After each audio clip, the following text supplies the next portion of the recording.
How are you? How are you? How are you? How are you doing? Today, I'm gonna be reading Proverbs chapter 4, and these reading videos, I never know where to put the mic, but I'm gonna be reading Proverbs chapter 4, and I'm gonna be doing it soft spoken, just to have more soft-spoken videos on my channel. Okay, I don't like you over here. You're going back over here. But yeah, so I just have my little pink Bible, and then to my side I have my computer just to give you some little explanations, but I'm just gonna read it first. So whip out your Bible if you want, and let's get started. So this chapter is called Get Wisdom at Any Cost. Listen, my sons, to a father's instruction. Pay attention and gain understanding. I give you sound learning, so do not forsake my teaching. For I was a son to my father, still tender and cherished by my mother. Then he taught me, and he said to me, take hold of my words with all your heart. Keep my commands, and you will live. Get wisdom, get understanding. Do not forget my words or turn away from them. Do not forsake wisdom, and she will protect you. Love her, and she will watch over you. The beginning of wisdom is this: get wisdom, though it cost all you have. Get understanding. Cherish her, and she will exalt you. Embrace her, and she will honor you. She will give you a garland to grace your head, and present you with a glorious crown. Listen, my son, accept what I say, and the years of your life will be many. I instruct you in the way of wisdom and lead you along straight paths. When you walk, your steps will not be hampered. When you run, you will not stumble. Hold on to instruction. Do not let it go. Guard it well, for it is your life. Do not set foot on the path of the wicked, or walk in the way of evildoers. Avoid it. Do not travel on it. Turn from it and go on your way. For they cannot rest until they do evil. They are robbed of sleep till they make someone stumble. They eat the bread of the wickedness and drink the wine of violence. The path of the righteous is like the morning sun, shining ever brighter to the full light of day. But the ways of the wicked is like deep darkness, and they do not know what makes them stumble. My son, pay attention to what I say. Turn your ear to my words. Do not let them out of your sight. Keep them within your heart, for they are life to those who find them, and health to one's whole body. Above all else, guard your heart, for everything you do flows from it. Keep your mouth free of perversity. Keep corrupt talk far from your lips. Let your eyes look straight ahead. Fix your gaze directly before you.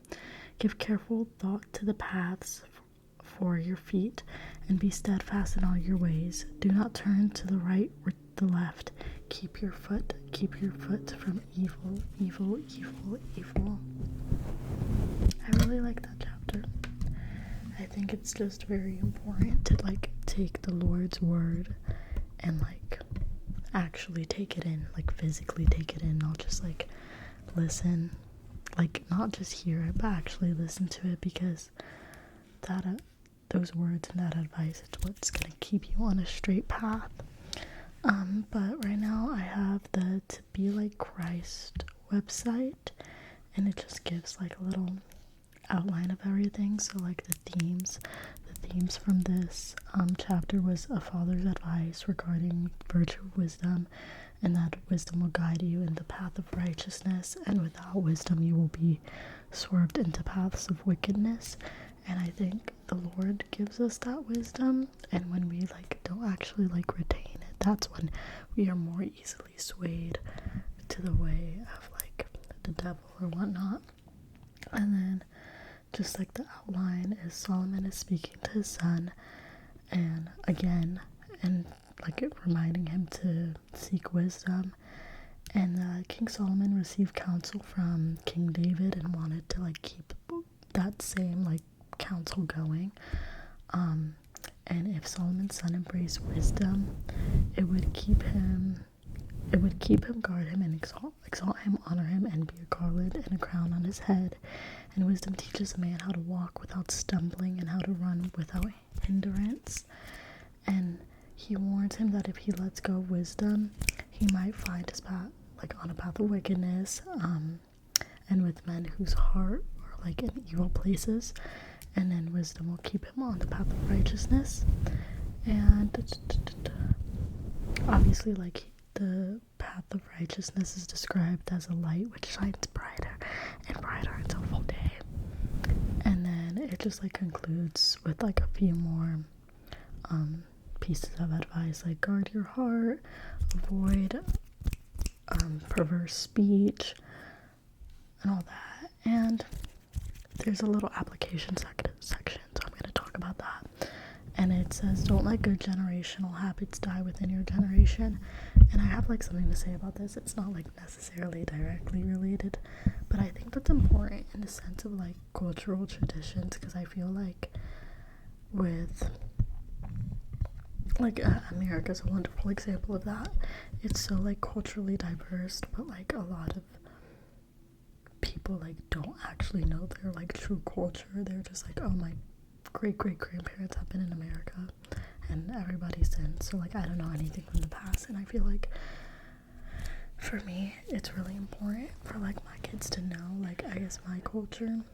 So your girl's low-key like an Osapo kid, but I might take a Spanish class next semester. Like I don't know, I just think I'm learning the importance of like having generational things passed down, because I feel like my family doesn't have that many, so I want to like be more aware of it and like try to pass things down that I can. Anyways, back on track. It says Solomon appreciated his father instructing him in the ways of wisdom, and he was determined to do the same for his son. If you come to appreciate something your parents did for you, especially if it related to your spiritual development, find a way to pass it down to your children. Don't let Satan use laziness, neglect, or apathy to get you to stop a godly generational habit. And I think that laziness is really like, I don't want to say prevalent in our society, but I find laziness, this is also kind of off topic, this is just me like talking, but I find that laziness in our society is so